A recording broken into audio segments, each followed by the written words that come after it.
Bom, a nossa página de abertura é do livro Fonte Viva, pelo Espírito de Emmanuel, a psicografia de Francisco Cândido Xavier. A nossa lição é a 127, Humanidade Real.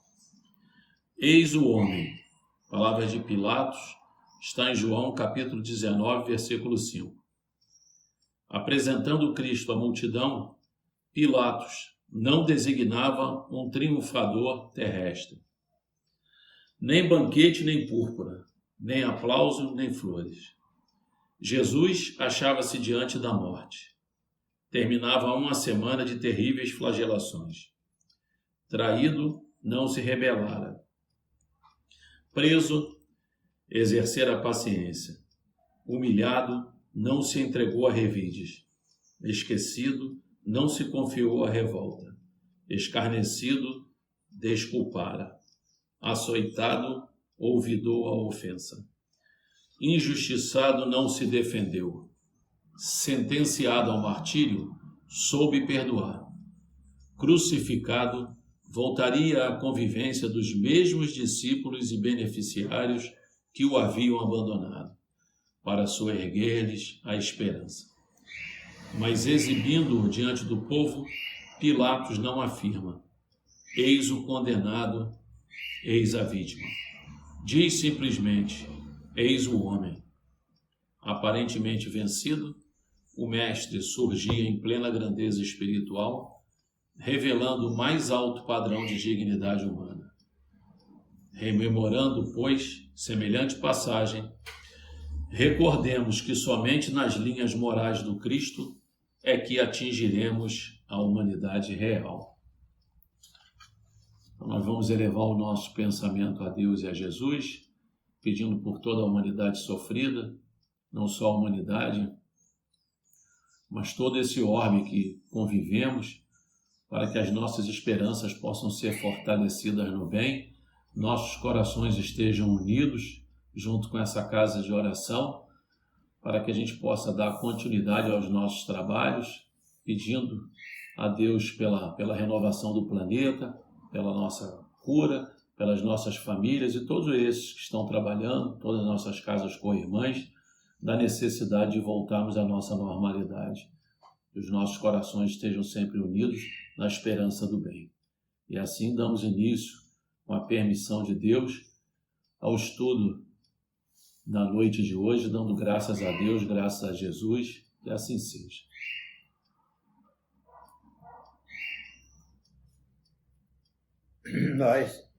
Boa noite, que a paz de Deus seja sempre conosco, como nessa hora. Estamos mais uma vez aqui, nessa bendita casa de oração, que nós temos grande admiração por todos, que todos nessa hora estejam recebendo a graça de Deus. Nós estamos vindo da nossa casa Vinha de Luz para darmos apoio e trabalhar em prol da divulgação do Evangelho segundo o Espiritismo. A nossa casa BBM está de parabéns em estar fazendo esse trabalho santificante na noite de hoje, procurando levar a todos aqueles corações que estão encontrando dificuldade para sair dos seus lares e receber esse ensinamento do Evangelho hoje, dia 15 de fevereiro de 2021. O nosso estudo de hoje está no Evangelho, capítulo 12, itens 5 e 6 do Evangelho. E nós estamos para o nosso estudo de hoje, com muito carinho, com muito amor. Nós trazemos aquele abraço fraterno para todos os nossos irmãos, em nome da nossa Casa Vinha de Luz. Estamos sempre prontos para devotar essa nossa atenção, esse nosso carinho por todos. E hoje estamos aqui com esse capítulo que está ligado ao Evangelho, capítulo 12, e também tem muito a ver com o livro dos Espíritos, capítulo, parte 2, do livro dos Espíritos, capítulo 8, do capítulo das intervenções, é o capítulo 9, das intervenções dos Espíritos no mundo corporal. O tema de hoje nosso é os inimigos desencarnados, Por isso que nós estamos ligando ao Livro dos Espíritos, nessa intervenção dos Espíritos no mundo corporal. Por que inimigos desencarnados tem a ver com o Livro dos Espíritos? Que é para a gente ter certeza absoluta que essa faculdade ela se opera dentro dos dois planos. Enquanto nós estamos no mundo material, a nossa guerra é física, mas quando dos agressores parte para o mundo espiritual, ele passa a voltar-se a esse mundo pelas suas imperfeições, através da vingança, espiritualmente, automaticamente nós estamos nos considerando verdadeiros inimigos desencarnados. Existe uma obra de nosso querido Vitor Hugo, Árdua Ascensão, capítulo 4 e 7, que fala sobre esse problema dessas perseguições. Pessoas que levam séculos e séculos trabalhando em cima da perseguição e não querem. Esses dias mesmo nós estamos estudando o livro Entre a Terra e o Céu, do nosso irmão André Luiz, onde nós encontramos a nossa irmã Odília e Zumira algemadas através de um processo de vingança que leva séculos e séculos sem conseguir se desmanchar através do perdão. Todos nós que estamos estudando o Espiritismo não podemos ficar alheio aos estudos. A gente deve refletir, parar, pensar que pensamento é vida. O pensamento é a nossa própria vida. Não podemos deixar de lado. Quando nós pensamos, Joana de Ângeles diz, podemos considerar o nosso mundo pensante como sendo o nosso eu. E nós concordamos plenamente. Porque muitas vezes, quando nós encontramos os nossos irmãos desencarnados, eles vêm encontrar conosco com todas as ideias de quando viveram, até a maneira de se vestir eles trazem gravada no campo perispiritual, no seu campo mental. Aquele arquetipo, aquela figura, aquele costume que a gente tinha de se vestir, de se portar. Nós estamos lembrando isso, que é para enfatizar a necessidade da gente se entender melhor. Quanto mais nós nos entendemos, a vida melhor. Não ficar alheios, como muitos companheiros, às vezes se chega na casa de oração e estuda essas lições. Esse livro que eu estou com ele aqui na mão, o Evangelho, está todo marcado. Quantas vezes eu já peguei desse livro para fazer esses estudos? Já deu tempo de me raciocinar que pensamento é vida. Aí a pessoa diz, mas o espírito... Há pouco tempo uma pessoa nos falou, o espírito não está desencarnado? Ele pode alimentar vingança desencarnado? Pode. Nesse capítulo 9 do Livro dos Espíritos, nas questões de 456 em diante, está falando sobre a faculdade que tem os espíritos de penetrar nos nossos pensamentos. É muito interessante a gente raciocinar isso. E muitas vezes a gente escuta essa lição, mas não grava. Muitas vezes entra no ouvido, sai no outro. Veio os espíritos, tudo que fazemos, tudo acompanha os nossos passos. Pode ver, pois constantemente vos rodeiam. Cada um, porém, só vê aquilo a que dá atenção. Não se ocupa com o que não lhe é, que o que lhes é indiferente. Então, os espíritos acompanham nossos passos, dia a dia, para onde a gente vai, nossos parentes, nossos amigos, nossos protetores espirituais, e até se tivermos nossos adversários. Pode os espíritos, no Livro dos Espíritos, pode os espíritos conhecer nossos mais secretos pensamentos, muitas vezes chega a conhecer o que desejarias ocultar. E é muito interessante a gente saber disso. Porque para a gente, às vezes, a pessoa tem hábito de, quando está falando ou pensando que ninguém está ouvindo, mas está. Às vezes até uma confissão doentia ou uma promessa que não se cumpre, a gente às vezes está falando, pensando que não tem alguém nos observando, mas estamos observando. E aqui na lição diz inimigos dos inimigos, desencarnados, está levando a gente a admitir, acima de tudo, primeira coisa, que o espírito é um ser humano desencarnado. E ele leva daqui para o mundo espiritual a bagagem de suas convicções adquiridas durante a vida que ele esteve aqui. Se cultivou amizade, amizade.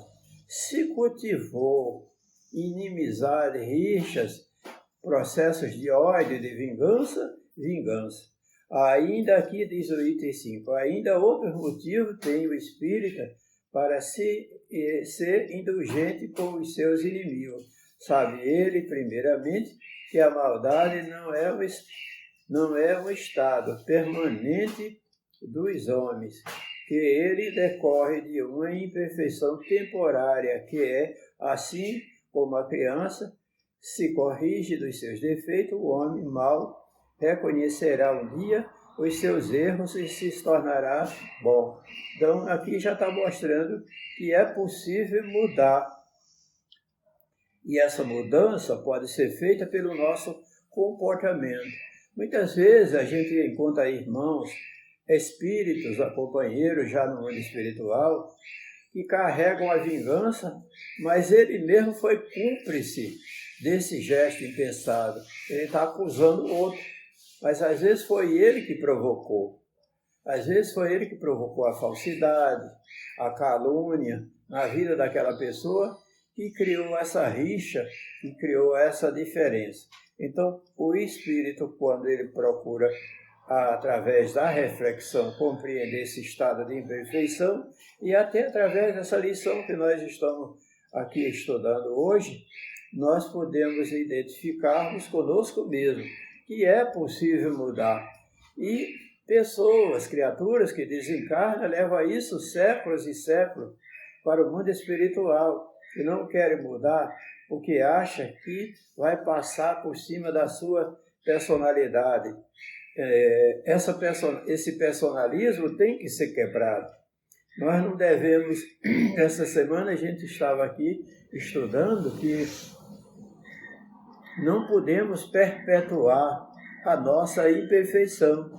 Nós devemos acordar, enquanto estamos estudando essas lições, que é possível mudar. E é mais fácil a gente viver bem com todos e com a vida do que viver se omitindo. Eu já tive alguns companheiros que somavam vários desajustes morais em sua vida. Para onde ele andava, era sempre se escondendo, fugindo de um e de outro. Até quando se sentava no restaurante, se sentava com as costas viradas para a parede, com a frente virada para a rua, porque ele não tinha confiança no seu passado. E a gente nota que isso é possível, não é? Pessoas que não têm coragem de se expor, até de noite não saem de casa, com medo de ser encontrado pelos malfeitores. Mas tudo isso são marcas que estão gravadas na nossa consciência. Sabe-se também que a morte apenas livra da presença material do inimigo. Mas quando desencarna, ele não se livra dessa maldade. Existia na antiga Rádio Guanabara, no Rio de Janeiro, um programa que falava sobre espiritualismo. E ele contava a história de um rapaz que tinha um sítio aqui para o lado de Magé, e todas as vezes que ele ia ao sítio, ele falava com um velhinho, que era rezador, velho daqueles antigos, aquele tipo de pajé, que ele queria o sítio. Ele já estava muitos anos morando ali, mas ele queria o sítio, não tinha motivo para querer. O velhinho não estava atrapalhando nada. Mas o velhinho foi se magoando. Aí um dia falou com ele, disse: meu filho, eu não tenho para onde ir, não tenho salário, vivo de esmola, as pessoas me ajudam, me tenha compaixão de mim, me deixa aqui até o final da minha vida. Ele disse: não, Da próxima vez que eu vier aqui, eu vou derrubar a casa, o senhor vai ter que sair. Aí quando ele chegou lá, ele fez o que ele fez.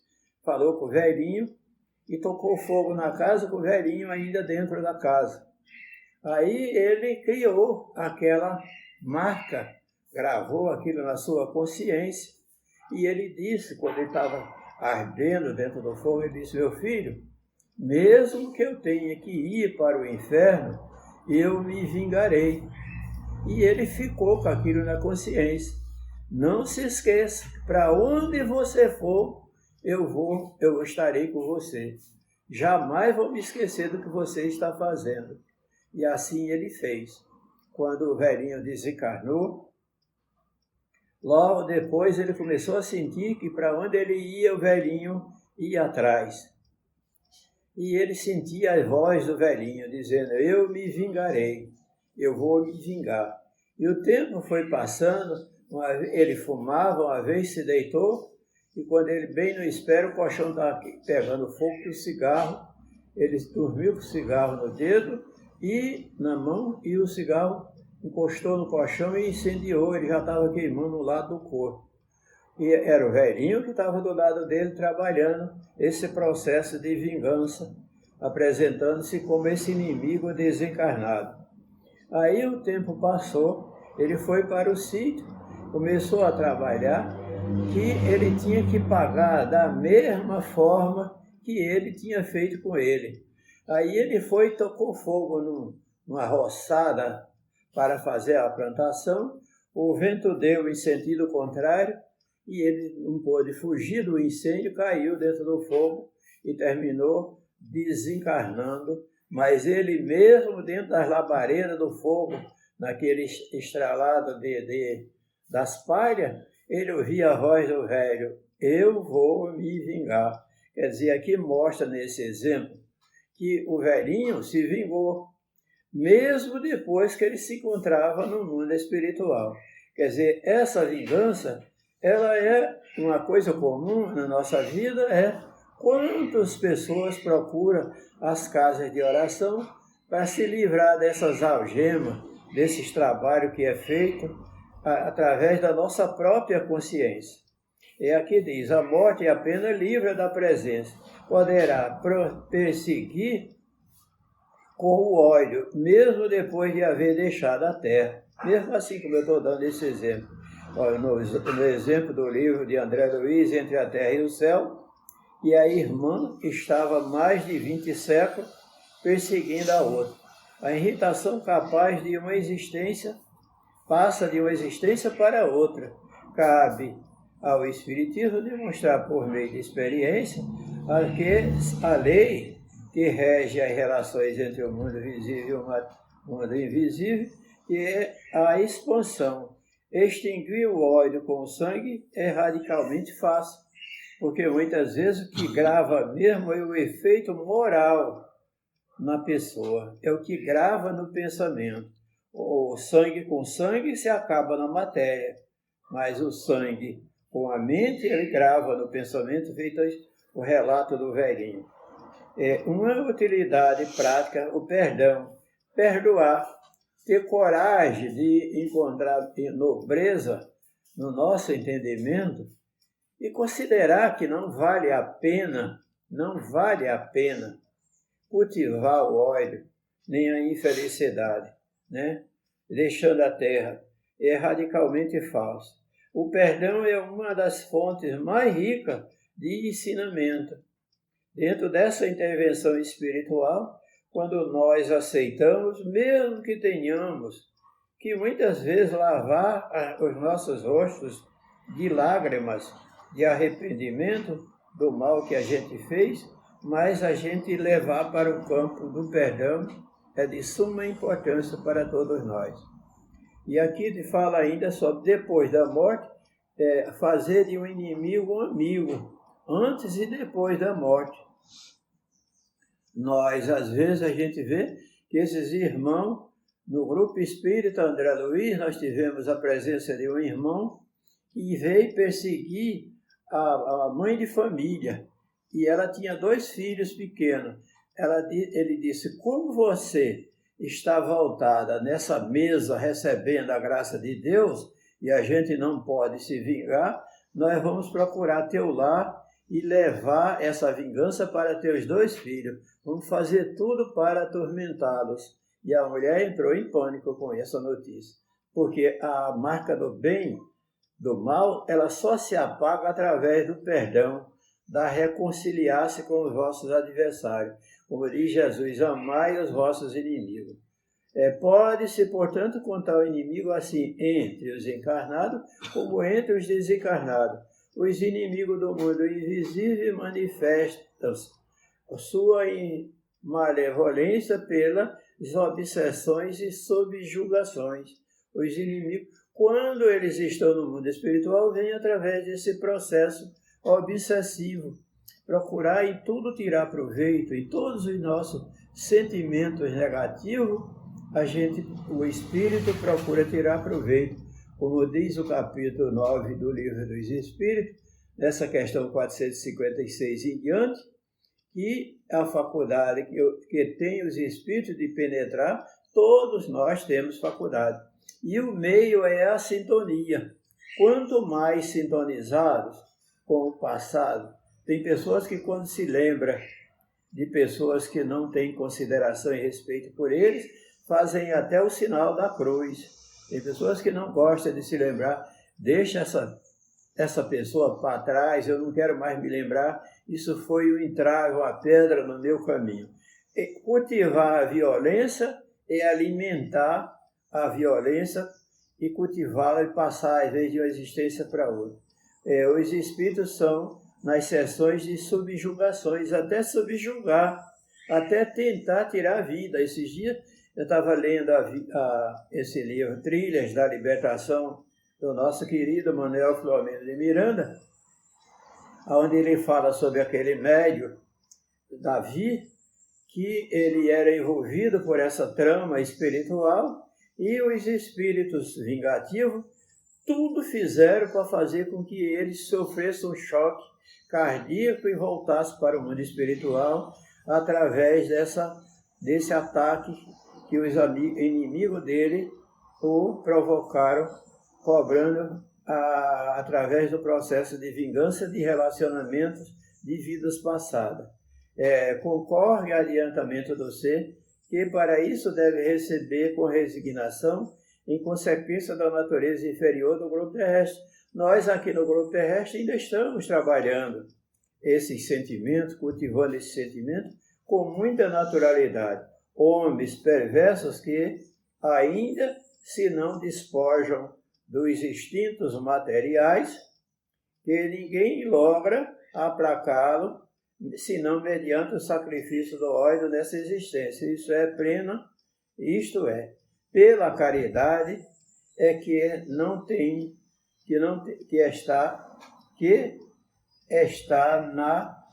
tem de por efeito unicamente impedi-la de praticar o mal.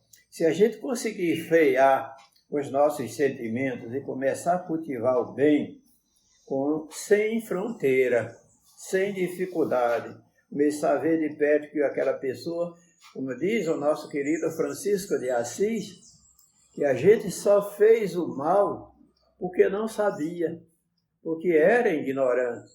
E ninguém vai fazer o mal a alguém simplesmente por prazer. Até o prazer de fazer o mal é ignorância, é a falta de conhecimento e de nobreza do espírito. Também os conduzia ao caminho do bem e de contribuir para a salvação deles. E se nós trabalharmos com amor, com dedicação, com carinho, com toda nobreza, para que o outro, nosso adversário, cresça e se resplandeça, nós também crescemos juntos, né? Amai os vossos inimigos não se circunscreve ao âmbito acanhado da terra, não é só aqui, é da vida presente. E antes se faz parte da lei da solidariedade e da fraternidade universal. Todo esse trabalho deve ser feito pelo bem, com devoção, com carinho, com amor. Nós estamos hoje atravessando um momento muito difícil, as leis da vida estão sendo cobradas. o que existe agora no mundo, nós estamos vendo o reflexo do nosso passado. E esse reflexo do nosso passado, todo esse processo de vingança que se espalha por esse mundo afora agora, são consequências do nosso passado. Como eu disse aqui a lição, nós ainda estamos num globo terrestre de natureza inferior. E essa inferioridade, ela ainda está sendo cultivada a longa escala dentro da sociedade que nós convivemos. Como diz a nossa querida Joana de Ângeles, em todos os escalões, desde o primeiro, segundo e terceiro escalão da sociedade, nós estamos convivendo com essa vida infeliz que nós estamos passando. Os ricos, a classe média, a classe pobre e os além da pobreza estão sendo vítimas. Em todos os recantos da pátria e do mundo inteiro, nós estamos passando por isso. Então, cabe a cada um de nós trabalhar o sentimento de perdoar, de conciliar e de viver com a bondade de Deus cultivada em nosso coração. Pedir a Deus que abra as portas de nossas almas para o bem, devotar todo o carinho, todo o amor que for possível, para que sejamos instrumento da bondade de Deus. Estamos chegando ao fim do nosso estudo da noite de hoje. Deixamos um abraço fraterno para todos, com muito carinho. Não deixe de observar o livro Entre a Terra e o Céu, de nosso querido André Luiz, o livro dos Espíritos, a questão 456 em diante, e o Evangelho que nós estamos estudando, Amai os inimigos desencarnados. Amai os vossos inimigos, é o capítulo. E a lição de hoje foi os inimigos desencarnados. Então chegamos ao término do nosso estudo. Um abraço, um beijo para cada um. Que a bondade de Deus abençoe a todos. Nossa oração. Então vamos dar um encerramento, elevando o nosso pensamento a Deus e que possamos ser a luz do mundo nesse momento de dificuldade. Agradecemos a casa, a oportunidade da oração. Agradecemos ao Dr. Bezerra de Menezes pelo tratamento dispensado a todos os nossos irmãos. E assim, nesse clima desse carnaval que nós mantínhamos o estudo na casa, que nós possamos dar continuidade através dos nossos pensamentos para os nossos irmãos que estão ainda tentando deturpar a nossa conduta de vida. E assim, pedimos permissão à espiritualidade para dar um encerramento na noite de hoje, dando graças a Deus, graças a Jesus. Que assim seja. Graças a Deus.